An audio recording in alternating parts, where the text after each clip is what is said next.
भाई साहब अल्फ़ा को बीट करने आ रही हैं बेबी डू और die I mean Huma Qureshi, ठीक है? क्योंकि अभी रिसेंट टाइम में हुमा कुरैशी की बहुत सारी मूवीज़ आने वाली हैं। फर्स्ट ऑफ ऑल तो अभी ये आएगी आई थिंक बेबी डू और डाई, एंड नेक्स्ट जो आएगी वो है टॉक्सिक, ठीक है? टॉक्सिक भाई, वो तो भाई इससे पहले मैंने टीज़र रिव्यू की थी, अब जाके देख लो। वेल अब इधर बात होगी, आई मीन इधर बात करते हैं भाई बेबी डू और डाई, ठीक है ना? तो इसमें क्या होने वाला है क्या नहीं होने वाला है, किसकी कहानी है, एंड इसमें कितने सारे कैरेक्टर हैं, एंड इवन इसमें चंकी पांडे भी हैं। Yes yes Chunky Pandey, and वो आई थिंक किसका रोल कर रहे हैं ये तो मुझे नहीं पता, बट आई थिंक मुझे लग रहा है कॉप का रोल कर रहे हैं या फिर कॉप का ही रोल कर रहे हैं आई थिंक, जहाँ तक मुझे पता है। Well maybe I am wrong, but देख लेने एक बार। तो गाइस इसमें क्या होने वाला है, सबसे पहले मैं बता दूँ इसमें भाई सबसे मेरे फेवरेट इन्फ्लुएंसर इसमें एक है जो कि हैं अरुण कुशवाहा, जिसे छोटे मियाँ के नाम से भी जाना जाता है। अगर आप लोगों ने नहीं देखा होगा तो ये सो मच अंडररेटेड भाई, so much underrated, is pure comedian. आपने इसे भूल भुलैया 2 में देखा होगा कार्तिक आर्यन के साथ, और ये द स्क्रीन पत्ती एक करके यूट्यूब चैनल है, उस पर कई सारी वीडियोस बनाता रहता है, ठीक है? आपने एक दिन का नायक देखा होगा या फिर एक दिन का लॉयर देखा होगा द स्क्रीन पत्ती में, या फिर टीवीएफ का जो भी हो, तो उसमें ये अरुण कुशवाहा बहुत अच्छी एक्टिंग करता है भाई। एंड इसके यूट्यूब एंड सॉरी इसके इंस्टा पे भी आप लोग देखोगे तो भाई ये बहुत सारी फ़नी वीडियोस बनाता रहता है, एंड इज़ सो अंडररेटेड भाई, सो अंडररेटेड। एंड इसकी मैंने बहुत सारी वीडियोस देखे, मैं बहुत लॉन्ग टर्म से फॉलो कर रहा हूँ अरुण कुशवाहा को, बहुत अंडररेटेड भाई। इसे मुझे बिग स्क्रीन पे देखना था, ठीक है? तो इससे पहले मैं देख चुका था भूल भुलैया 2 में, बट इसी में चाहता हूँ कि भाई ये बहुत आगे निकले, ठीक है? अपने कॉमेडियन से अपने कॉमिक टाइमिंग से लोगों को हंसाए, बहुत अंडररेटेड है। मैं खैर खैर आई मीन सॉरी खैर अब बात करते हैं इस मूवी की क्या होने वाला है क्या नहीं। तो फर्स्ट ऑफ ऑल इस मूवी में अगर मैं बात करूँ तो हुमा कुरैशी, चंकी पांडे, एंड जिनके नाम मैं अब नहीं जानता वो भी हैं इनमें। वेल खैर, तो भाई मैं ये बता दूं, मैं लिख के देता हूँ बेटर देन अल्फ़ा। अगर अल्फ़ा में ऋतिक रोशन को निकाल दिया जाए तो अल्फ़ा जितनी मूवी कमाई करेगी उससे डबल कलेक्शन करके दिखाएगी ये बेबी डू और डाई हुमा कुरैशी, ठीक है ना? जिसमें हुमा कुरैशी का रोल ये है कि भाई ये ना तो बोल सकती हैं ना तो सुन सकती हैं, लेकिन फिर भी इनको एक सीन आता है इस ट्रेलर में जहाँ पे एक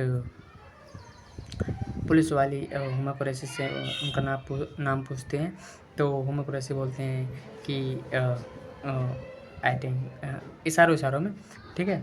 तो कि मैं बच्ची, तो बोलते हैं इशारों में बच्ची बोलते हैं, तो वो समझ नहीं पाते, तो फिर बोलते हैं कि इंग्लिश वाली, तो बोलते हैं अच्छा वो बेबी। सो ऐसा वो समझ लेते हैं, ऐसा उन्होंने अपना नाम इंट्रोड्यूस किया, मुझे काफ़ी अच्छा लगा। एंड इसमें जो म्यूज़िक बीजीएम है, मुझे कहीं न कहीं जवान से रिलेट कर रहा है भाई, ठीक है? वो जो ट्रेन का सीक्वेंस था, फिर वो ट्रेन में गोली मार देना चाहते थे अंदर से भाई, अमेजिंग। तो बेसिकली इसकी स्टोरी क्या होने वाली है एंड इसमें क्या होने वाला है, आइए इस बारे में थोड़ी बात कर लेते हैं। ओह यार, मैं तो खाना नहीं खाया अभी तक मैं। खैर बहुत प्यास लगी है, बट कोई नहीं, पहले मूवीज़ रिव्यूज़ फिर देन जो भी है। तो इस ट्रेलर में मुझे लगता है कि एक इसके पास्ट की स्टोरी भी दिखाई गई इस ट्रेलर में। ये बच्ची बचपन से ही ऐसी रहती है, इसके साथ कुछ गलत हो जाता है तो बड़े होकर ये रिवेंज लेती है अलग अलग तरीक़ों से। तो वही इस मूवीज़ में दिखाया जाएगा, ठीक है, जहाँ तक मुझे पता है। एंड किस तरीके से इसे प्रेजेंट किया जाता है, किस तरीके से इसे दिखाया जाता है पर्दे पे, सॉरी मतलब दिखाया जाता है लोगों को, वो देखने वाली बात होगी। एंड मैं सेकंड मूवी ऐसी देख रहा हूँ, सेकंड मूवी ऐसी देख रहा हूँ जिसमें dialogues as a lead actor को नहीं दिए गए हैं, कोई भी डायलॉग्स, ठीक है ना? इशारों में बात। फर्स्ट मैंने देखी थी बर्फ़ी भाई, अगर बर्फ़ी नहीं देखी हो तो भाई अपनी लाइफ की सबसे गलती कर बैठो भाई, जाओ बर्फ़ी देखो। रणवीर सिंह की उसमें भी उसको डायलॉग नहीं मिलता है, वो गूंगा रहता है, बस समझ लेता है कि सामने वाला क्या बोल रहा है। लेकिन वो गूंगा रहता है। तो भाई अगर आपने बर्फ़ी नहीं देखी, ठीक है, उसमें भी लीड एक्टर को कोई नॉट ए सिंगल डायलॉग दिया जाता है, बट वो बस वो बोलता रहता है बॉफ़ी बॉफ़ी, ये ऐसे करके बोलता रहता है। रणबीर कपूर की मूवी है भाई, एंड इलियाना डिक्रूज़, प्रियंका चोपड़ा, जो भाई साहब एक्टिंग उन्होंने की है पर्दे पे, भाई मैं लिख के देता हूँ दिस टाइम, या फिर यहाँ इस समय पे अभी रिसेंट टाइम में ये मूवीज़ रिलीज होती है, मैं पक्का ज़्यादा भाई साहब थिएटर में देखने, नॉस्टैल्जिया हिट कराने, क्योंकि भाई साहब ऐसी मूवीज़, अनुराग बासु की मूवीज़ है, बहुत रिलेट किया मैंने इस मूवी के साथ भाई, बहुत रिलेट किया, ठीक है। एंड अगर आपने इसकी कहानी देखी होगी तो इसमें ये दिखाया गया है कि परफेक्शन इज़ ए मिथ, ठीक है, ठीक है, परफेक्शन इज़ ए मिथ। अगर आप अपने वेट एक सेकेंड, अजान हो रहा है, तो भाई इस मूवीज़ में वेट मैं थोड़ी देर के रुक गया था, बट कोई नहीं, अजान हो रहा था इसलिए, ठीक है। वेल, तो इस मूवी में दिखाया गया परफेक्शन इज़ ए मिथ। भाई आप जैसे भी हो सब बेस्ट, आप जैसे भी हो बेस्ट हो, ठीक है। तो इस मूवी में यही कहानी थोड़ी दिखाई गई है अच्छे तरीके से, ठीक है, कि मैटर नहीं करता कि आप आपके पास आवाज़ है या नहीं, ठीक है, या फिर आप जैसे भी हो, बस आप अपने नज़रिए से दुनिया को देखने का नज़रिया बदलिए, दुनिया खूबसूरत लगेगी। ये इस मूवी की पेशकश थी, बट मुझे ये मूवी बहुत अच्छी लगी भाई। One of the most my favourite list में से ये मूवी मेरे नंबर 3 पे, नंबर 1 पे मेरे अभी भी 3 इडियट और पीके जैसी मूवीज़ हैं। वेल, और जब मैं बात करूँ भाई हुमा कुरैशी की, तो भाई लास्ट इन्होंने हुमा कुरैशी बहुत लॉन्ग टर्म के बाद ऐसी लीड एक्टर में आ रही हैं। वेल, जबकि मैंने इनको ऐसा मूवीज़ में देखा ही नहीं था। मुझे ये मूवीज़ इस मूवीज़ का ट्रेलर देख के मुझे ऐसा लग रहा है मैं अकीरा देख रहा हूँ, सोनाक्षी सिन्हा की। वो भी फाइट करती रहती, एंड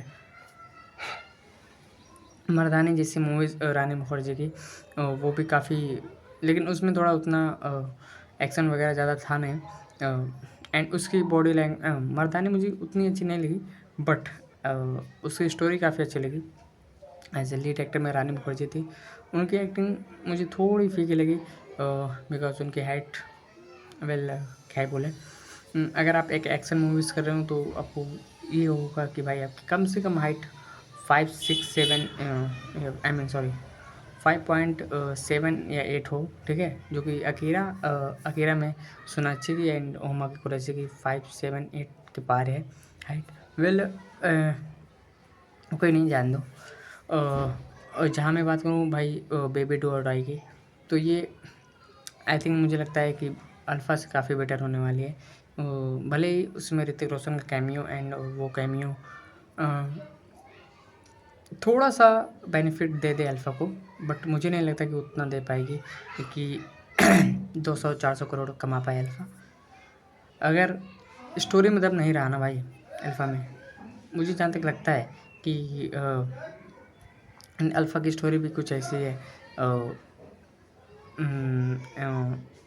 उसमें जो अल्फ़ा है यानी आलिया भट्ट, उनके पिताजी ऑलरेडी पास्ट अवे, एंड फिर वो अडॉप्ट हो जाती हैं बॉबी देओल के पास, तो बॉबी देओल उनका ख्याल रखता है। फिर धीरे धीरे जब वो बड़े होते हैं तो उनको ट्रेनिंग देता है, एंड देन फिर ट्रेलर में आपने देखा होगा अल्फ़ा पे कि फिर उनका ही गला दबा के मार रहे हैं बॉबी देओल।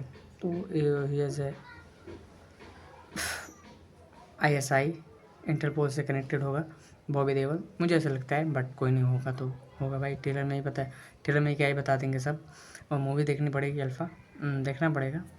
खैर फिलहाल मुझे तो अगर अल्फ़ा में देखूँगा, बेबी डू और टॉय देखूँगा, उसके बाद जज करूँगा मैं कि कौन ज़्यादा बेटर थी। वैसे मेरा सारा फोकस बेबी डू और डाई पे ही है कि शायद अल्फ़ा को बीट कर जाए, बट स्टार कल्चर के होने के नाते अल्फ़ा में बेनिफिट थोड़ा ज़्यादा है कि कलेक्शन थोड़ा ज़्यादा कर ले, बट स्टोरी में एकदम नहीं हुआ तो भाई सब बहुत फीकी पड़ जाएगी अल्फ़ा, ठीक है। भले स्टार कल्चर उनके पास है, ऋतिक रोशन, आलिया भट्ट एंड सर्वरी, बट इधर कोई नहीं है, सिर्फ हुमा कुरैशी अपने स्टोरी के दम पे एंड अपनी एक्टिंग के दम पे सारे कलेक्शन क्या लगता है अल्फ़ा से ज़्यादा कर सकते हैं। ये तो मैं टाइम ही बताएगा, वक्त बताएगा, देखते हैं भाई क्या होता है।